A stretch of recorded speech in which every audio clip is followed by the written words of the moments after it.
ವೇಷದ ಹಾಕಿ ಕಾರ್ಯಕ್ರಮಗಳನ್ನು ಮಾಡ್ಬೋದು.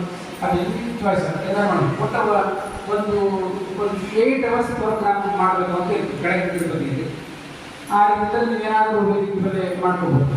ಅಲ್ಲಿ ಮೇಲ್ಗಡೆ ಏನಿರ್ತಲ್ಲ, ಬರೀ ಮೆಟ್ಲು ಹತ್ಕೊಂಡು ಹೋಗೋದು, ಆಮೇಲೆ ಅಲ್ಲಿ ದರ್ಶನ ಮಾಡೋದು, ಊಟ ಮಾಡೋದು, ಕೆಳಗೆ ಅಷ್ಟೇ.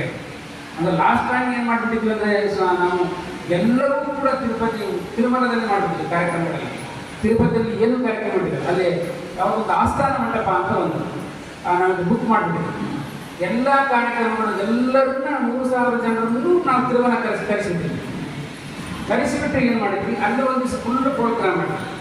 ದೊಡ್ಡ ನಗರ ಸಂಕೀರ್ತನ ಮಾಡಿದ್ವಿ. ನೋಡಬೇಕಾದ್ರು ಭಾಳ ಆ ರಮಣೀಯ ದೃಶ್ಯ, ಆ ನಗರ ಸಂಕೀರ್ತನ ನೋಡ್ಬೇಕು, ಭಾಳ ಚಂದ ಮಾಡಿದ್ವಿ. ಇಡೀ ತಿರುಪತಿ ಎಲ್ಲಿ ನೋಡಿದ್ರು ನಮ್ಮ ಬದಲಾವಣೆ ತಾಯಿಯಿಂದ ಕಾಣಿಸ್ಬೇಕು. ಆ ರೀತಿ ದೊಡ್ಡ ಕಾರ್ಯಕ್ರಮ ಮಾಡಿ ಆಸ್ಥಾನ ಮಠದಲ್ಲಿ ಫುಲ್ ಇಟ್ಟಿತ್ತು. ಆಸ್ಥಾನ ಮಠ ಫುಲ್ ಆಗುತ್ತೆ. ಆಮೇಲೆ ಮರುದಿವಸ ಅಂದರೆ ಮರುದಿವಸ ಮೆಟ್ಲೋತ್ಸವ ಮಾಡಬೇಕು ಕಾರ್ಯಕ್ರಮ. ಬೆಳಿಗ್ಗೆ 2 ಗಂಟೆಗೆ ರೆಡಿ ಇರಬೇಕು ಅಂತ ನಾವೆಲ್ಲ ಹೇಳ್ಬಿಟ್ಟಿದ್ದೆ. ನಾನು 2:30ಗೆ ಸುಮಾರು 50 ಬಸ್ಸುಗಳ ವ್ಯವಸ್ಥೆ ಮಾಡಿಬಿಟ್ಟಿದ್ರು ಸ್ವಾಮಿಗಳು.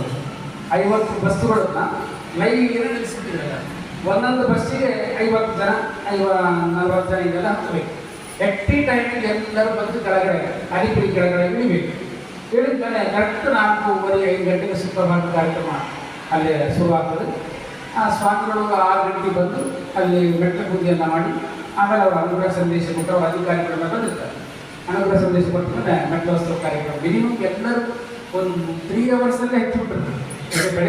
ಬೆಳಗಿನ ಜಾವ ಆದ್ದರಿಂದ ಒಂದು 4 ತಾಸು ತಂದ್ಕೊಂಡಿದ್ದಿಲ್ಲ. ಮಿನಿಮಮ್ 10 ಗಂಟೆ 11 ಗಂಟೆ ಅಂತ ತಂದ್ಕೊಂಡಿದ್ವಿ. ಎಲ್ಲ 10ವರೆಗೆಲ್ಲ ಇಂಥ ಜಾಗದಲ್ಲಿ ಬರಬೇಕು ಅಂತ ನಾವೆಲ್ಲ ಮುನ್ಸೂಚನೆ ಕೊಟ್ಟಿರ್ತೀವಲ್ಲ, ಅದರ ಪ್ರಕಾರ ಬಂದು ಕೂಡ ಎಲ್ಲರ ದರ್ಶನ ಸ್ವಲ್ಪ ಲೇಟ್ ಆಯ್ತು ಎಲ್ಲರಿಗೂ ಕೂಡ. ಅವತ್ತಿಂದ ಸರ್ಕಾರದ ರಾಜಕಾರಣಿಗಳ ಕಾರ್ಯಕ್ರಮಗಳು ಬಹಳಷ್ಟು ನಮ್ಗೆ ಗೊತ್ತಿದ್ದಿಲ್ಲ.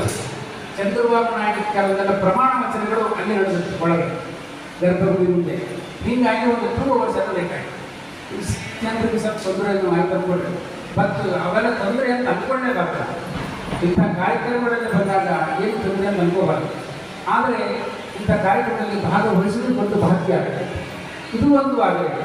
ಆದರೆ ಮೆಟ್ಲೋತ್ಸವ ಅದರಲ್ಲಿ ಸಕ್ರಿಯವಾಗಿ ಭಾಗವಹಿಸಿದರೆ ಮಾತ್ರ ಮೆಟ್ಲೋತ್ಸವ ಕಾರ್ಯಕ್ರಮದಲ್ಲಿ ನಮಗೆ ಆಹ್ವಾನ ಕೊಡ್ತೀವಿ. ಇದು ಮೇನ್ ರೂಲ್ಸ್. ಸಕ್ರಿಯವಾಗಿ ಅಂದರೆ ಎಲ್ಲ ಕಾರ್ಯಕ್ರಮಗಳು ಬರಬೇಕು ಅಂತಿಲ್ಲ. ನಾ ಹೇಳಿದ್ದೇನೆ ಲಕ್ಷ್ಮೀ ಶೋಭಾನ ಸಾಮೂಹಿಕ ಪಾರಾಯಣ ಕಾರ್ಯಕ್ರಮ, ಹರಿಕಥಾಮೃತ ಪ್ರಸಾದ, ಲಕ್ಷ್ಮೀ ಶೋಭಾನ ಕುಂಕುಮಾರ್ಚನ ಸಹಿತ ಮಂತ್ರಾಲಯದಲ್ಲೇ ಮಾಡ್ತೀನಿ. ಕುಂಕುಮಾರ್ಚನ ಸಹಿತ ಕಾರ್ಯಕ್ರಮವನ್ನು ಮಾಡ್ತೀನಿ. ಆಮೇಲೆ ಹರಿಕಥಾಮೃತ ಅದು ಮಂತ್ರಾಲಯದಲ್ಲೇ ಮಾಡ್ತಾರೆ. ಅಂದರೆ ಸ್ವಾಮಿಗಳವರು ಚಾತುರ್ಮಾಸ ಕೊಡ್ತಾರೆ. ಈ ಸಲ